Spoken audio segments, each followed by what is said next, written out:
Hello friends, आपके अपने channel MS classes में आपका स्वागत है।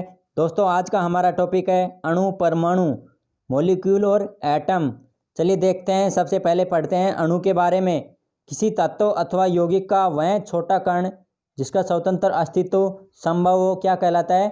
अणु कहलाता है। और परमाणु मिलकर क्या करते हैं? अणु का निर्माण करते हैं। परमाणु जैसे हाइड्रोजन और हाइड्रोजन मिलकर क्या करते हैं? एक अणु का निर्माण करते हैं, H2 का। इसी प्रकार ऑक्सीजन व ऑक्सीजन दो परमाणु मिलकर किसका निर्माण करते हैं? एक ऑक्सीजन अणु का निर्माण करते हैं। ठीक है फ्रेंड्स, अब देखिए जो मोल इकाई का मान क्या होता है। मोल का मान 6.022 इंटू 10⁻23 है। और 0.22 इंटू 10⁻23 को आवोगाद्रो संख्या कहते हैं। ठीक है, एग्जाम में कई बार क्वेश्चन आता है यहाँ से कि आवोगाद्रो संख्या का मान कितना होता है। तो इसका मान हो जाएगा 6.022 गुणा 10⁻23। इसके बाद में देखिए परमाणु संख्या के बारे में। एटॉमिक नंबर किसी तत्व की परमाणु संख्या उस तत्वों के नाभिक में उपस्थित प्रोटॉनों की संख्या होती है। और जो नाभिक में प्रोटॉन व न्यूट्रॉन कण पाए जाते हैं, हमने पिछले वीडियो में पढ़ा था। ये कोई एक कक्षा है जिसमें ये केंद्रक है। केंद्रक में क्या पाए जाते हैं? न्यूट्रॉन और प्रोटॉन। प्रोटॉन धनावेशित कण होते हैं और न्यूट्रॉन उदासीन कण होते हैं। ठीक है, इसके बाद में देखिए, इसके बाद इसके कुछ फैक्ट्स देखिए। परमाणु में नाभिक होता है और इसकी जानकारी रदरफोर्ड ने सन 1911 में दी। ठीक है, इसके बाद देखिए द्रव्यमान संख्या, मास नंबर किसी तत्वों में उपस्थित परमाणु के नाभिक में उपस्थित प्रोटॉन व न्यूट्रॉन की संख्या का योगफली क्या कहलाता है? द्रव्यमान संख्या कहलाती है। इसके बाद देखिए परमाणु कक्षा, एटॉमिक ऑर्बिट किसी परमाणु में उपस्थित वह स्तर जहां इलेक्ट्रॉन उपस्थित रहते हैं तथा जहां रहते हुए वे नाभिक के चारों ओर चक्कर लगाते हैं, तो उस स्तर को क्या कहते हैं? परमाणु कक्षा। देखिए ये क्या है? नाभिक है। नाभिक के चारों ओर क्या करते हैं? इलेक्ट्रॉन चक्कर लगाते हैं। ये कक्षाएं हैं, इनमें क्या करते हैं? इलेक्ट्रॉन चक्कर लगाते हैं। और नाभिक के चारों ओर चक्कर लगाते हैं, इस स्तर को ही क्या कहते हैं? इनको क्या कहेंगे? परमाणु कक्षा। ठीक है फ्रेंड्स, इसके बाद देखिए ये कक्षाएं किससे डिनोट की जाती है? KLMN व O से व्यक्त की जाती है। किसी परमाणु की उपस्थित उप ऊर्जा स्तर जिन्हें किससे डिनोट करेंगे? S, P, D व F से व्यक्त किया जाता है। ठीक है, जैसे फर्स्ट कोश में रहते हैं, कोश रहते हैं, कक्षाएं।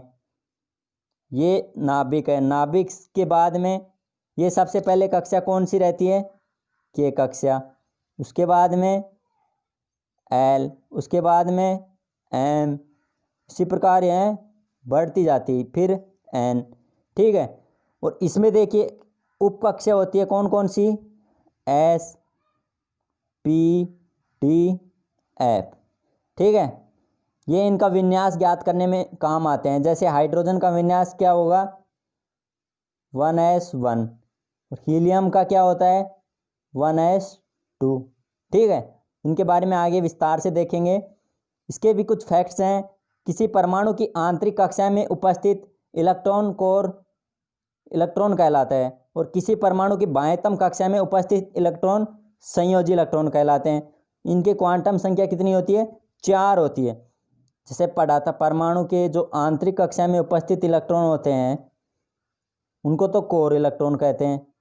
और ये बाह्य कक्षा है, बाह्य कक्षा को संयोजी इलेक्ट्रॉन कहते हैं।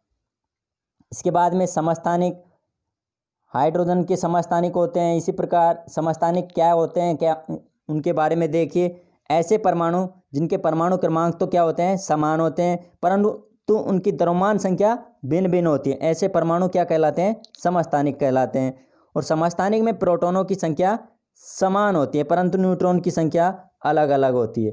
ठीक है, जैसे हाइड्रोजन के 3 समस्थानिक होते हैं, 1H1, 1H2 और 1H3। ये हाइड्रोजन के क्या है? समस्थानिक। इनमें देखे थे जो प्रोटॉनों की संख्या तो समान होती है, 1 1 1, और न्यूट्रॉन की संख्या 1 2 3 जो अलग अलग होती है। इसके बाद देखिए समवारिक।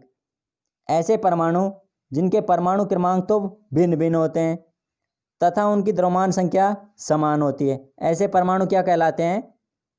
समभारिक कहलाते हैं। नाम से ही पता चल रहा है भार उनका समान रहता है, यानी कि द्रव्यमान संख्या उनकी समान होती है। और जो समभारिक की नाभिक में प्रोटॉन व न्यूट्रॉन की संख्या भिन्न भिन्न होती है। चलिए देखते हैं example.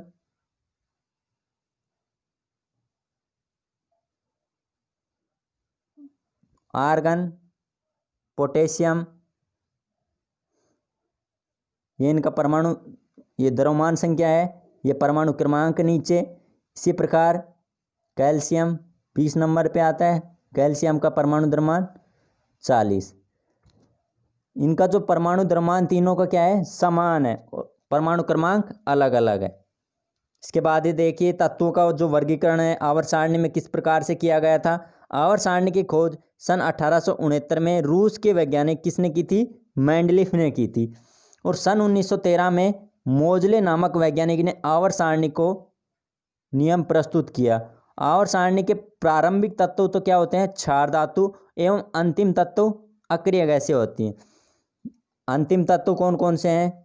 Helium, neon, organ, krypton. इस प्रकार जो अक्रिय गैस होती है ना, वो तो क्या होती हैं? अक्रिय गैसें। और जो फर्स्ट ऑर्बिटल में होते हैं कौन से? हाइड्रोजन, लिथियम, सोडियम, ये सब क्या है? क्षार धातु। लेकिन इसमें एक अपवाद है, हाइड्रोजन एक क्षार धातु नहीं है। इसके बाद देखिए आयनन विभव। आयनन विभव देखिए सबसे पहली ये बात तो यह हाइड्रोजन प्रथम तत्व है, लेकिन यह क्षार धातु नहीं है। आयनन विभव, आयनन विभव में किसी गैसीय परमाणु के बाह्यतम कोश में से एक इलेक्ट्रॉन को उस परमाणु के कोश से बाहर निकालने के लिए, जैसे मान लीजिए ये परमाणु है, इस परमाणु से ये इलेक्ट्रॉन है, एक इलेक्ट्रॉन को बाहर निकालने के लिए आवश्यक ऊर्जा की मात्रा क्या कहलाती है? आयनन विभव कहलाता है।